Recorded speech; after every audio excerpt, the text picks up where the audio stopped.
On l'a demandé, on l'a eu. Maintenant, j'y pense, hein. Bantamweight, qui a été connu un peu en Europe grâce à l'Octagone, champion de l'Octagone. On pouvait le considérer comme quelqu'un qui est trop fort en dehors de l'UFC chez les Bantamweight. C'est un peu la même description que Taylor Lapillus. Felipe Lima contre Taylor Lapillus à l'UFC Paris. C'est officiel, Taylor Lapillus sera de retour à l'UFC Paris le 28 septembre et ce sera contre l'ancien champion de l'Octagone, Felipe Lima. Étant donné qu'on voulait ce combat, automatiquement, on kiffe ce combat et on en parle juste après l'intro. Yo, this is Dustin Poirier. Bienvenue à Fight Minds. Bienvenue sur Fight Minds.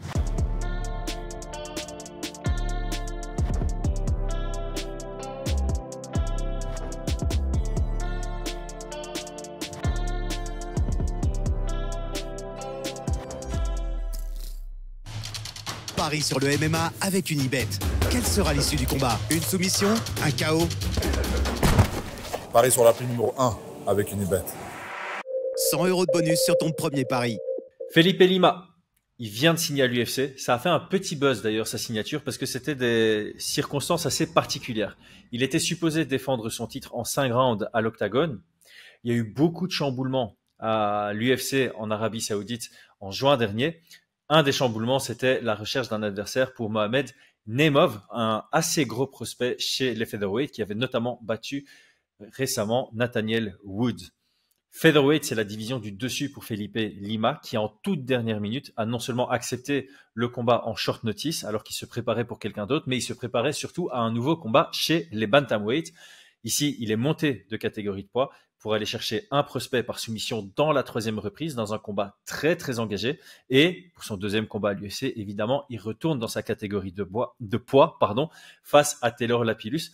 Le point commun entre les deux, c'est que clairement, autant Felipe Lima que Taylor Lapillus, ils sont trop forts pour tout ce qui n'est pas à l'UFC. C'est donc logique qu'ils ont la place à l'UFC, chez les bantamweight, en dehors du top 15 pour le moment. Mais clairement, ce combat nous indique que le vainqueur se rapprochera drastiquement de ce top 15. Drastiquement, mais n'y rentrera pas encore. Probablement que le vainqueur pourra call out quelqu'un qui est dans le bas du top 15 juste après. Felipe Lima, 13 victoires, une seule défaite dans sa carrière professionnelle. La seule défaite, son tout premier combat. Donc si on est fort en mathématiques, on comprend qu'il est sur une série de 9 victoires consécutives. Attendez, 13 victoires consécutives. Sur les 13 victoires, on en a 7 par finish. Grosso modo, la moitié par KO, la moitié par soumission. Sauf que 7 divisé par 2, ça fait 3,5. Donc je pense que c'est 4 soumissions et 3 KO. La victoire à l'UFC, c'est une soumission sur Nemov. Et ça reflète vraiment bien son style. On a une bonne répartition entre victoire par soumission, par décision, par KO. Il a un style complet. Debout, il est capable de bosser en gaucher comme en droitier. Ça va être intéressant face à un Taylor Lapillus qui est un pur southpaw. On va voir un peu comment il va aborder ce combat. Il est bon à toutes les distances. Il est particulièrement, selon moi, fort dans les remises en anglaise, les slip and counter comme on dit. Donc il esquive bien et il remise bien derrière ses esquives. Il a l'air d'avoir une frappe sèche, une frappe dure, que ce soit avec les kicks, que ce soit avec son anglaise. Il travaille le corps debout et il a un style assez complet. C'est un bon grappleur, c'est un bon lutteur. Il est capable de tendre des pièges pour capitaliser sur la réaction anticipée de son adversaire, ce qui démontre un très haut niveau au sol et au grappling. C'est un opportuniste. Son combat contre Nemov prouve vraiment un gros opportunisme au sol et il a l'air d'être très bon dans la durée. C'est quelqu'un qui, dans son combat, semble très concentré. Il connaît son plan, il connaît ses compétences, il connaît ses capacités. Il sait ce qu'il doit faire pour chercher la victoire. Et il est capable de le faire sur 5 rounds, comme il l'a montré en défendant son titre à l'Octagone et en prenant ce titre à l'Octagone. Donc, on sait que c'est quelqu'un qui a déjà été très bon sur 5 rounds. Et ici, on l'a vu contre Nemov, malgré qu'il monte d'une division et que le combat a eu pas mal de séquences au corps à corps en grappling, on a vu quelqu'un de durable. On a vu quelqu'un qui est capable d'aller au physique face à quelqu'un de la division du dessus, qui se préparait à un combat de la division du dessus. Donc on peut anticiper une différence de poids entre Nemov et Felipe Lima lors du combat et d'aller le grinder jusqu'à le soumettre dans la 3e reprise. Pour ceux qui n'ont jamais fait de grappling, il faut bien s'imaginer que dans le 3e round, d'un combat engagé comme celui-là, tout commence à fatiguer. Et comme l'a souvent répété Brian et comme on l'a souvent répété sur Fight Minds, soumettre quelqu'un à l'entraînement, il y a une différence entre soumettre quelqu'un en combat et encore une plus grosse différence avec réussir une soumission à l'UFC, où vraiment on va taper au dernier moment et ça demande beaucoup d'énergie. Donc il a eu cette capacité non seulement de tendre en piège Anemov debout pour aller chercher son dos, créer ce scramble pour prendre le dos, pour contrôler le dos et pour aller chercher la soumission et obtenir le tap-out relativement rapidement, ça montre quand même une très bonne préparation physique dans l'ensemble de sa carrière. Donc on a quelqu'un en Felipe Lima qui est complet, qui est dangereux, qui est opportuniste, qui est systématiquement bien préparé et qui est capable sur 5 rounds, donc encore plus capable sur 3 rounds avec une intensité plus élevée. Pour moi, c'est un très très bon test pour Taylor Lapillus parce que Taylor Lapillus nous a fait des très belles performances sur ses 2 runs à l'UFC. Sur le run actuel à l'UFC, il a vraiment très bien fait parler son pied-point et particulièrement sa boxe en reculant contre Loufran lors de ses 2e débuts à l'UFC Paris l'année passée. Il a montré une bonne capacité à gérer la distance, à anticiper les tentatives d'amener au sol et à bien défendre les amener au sol de Loufran ou en tout cas à faire en sorte que Loufran ne puisse pas réellement capitaliser sur sa lutte. Son 2e combat, il est tombé face à un Basharat qui est complet. Un Basharat qui a réussi à l'ennuyer debout. Et grâce au fait que Basharat trouvait des ouvertures debout, il a réussi à faire des meilleures rentrées en lutte, travailler sur sa lutte offensive, sur son grappling et aller chercher le combat, notamment au physique. Notamment sur le fait qu'on a senti un Taylor Lapillus plus fatigué que Basharat dans la 3e reprise. Et on avait un Basharat qui a réussi à dominer par justement ce profil un peu complet, capable d'ennuyer Taylor Lapillus dans tous les aspects du jeu. Taylor Lapillus est revenu contre Stamann.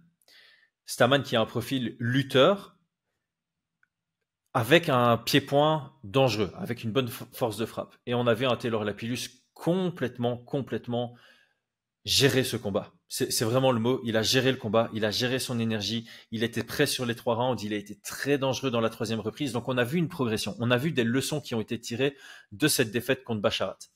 Effectivement, Basharat, pas spécialement comparable à Stamann, parce que Stamann n'avait pas de quoi inquiéter Taylor Lapillus debout, ce qui rendait ses amenés au sol plus télégraphiés, ce qui permettait à Taylor Lapillus de les défendre plus facilement et de rester davantage dans son domaine de prédilection qui est le pied-point, sa vitesse, son anglaise, sa gestion de la distance et sa capacité aussi à être dangereux quand l'adversaire casse la distance, notamment avec ses superbes coups de genoux.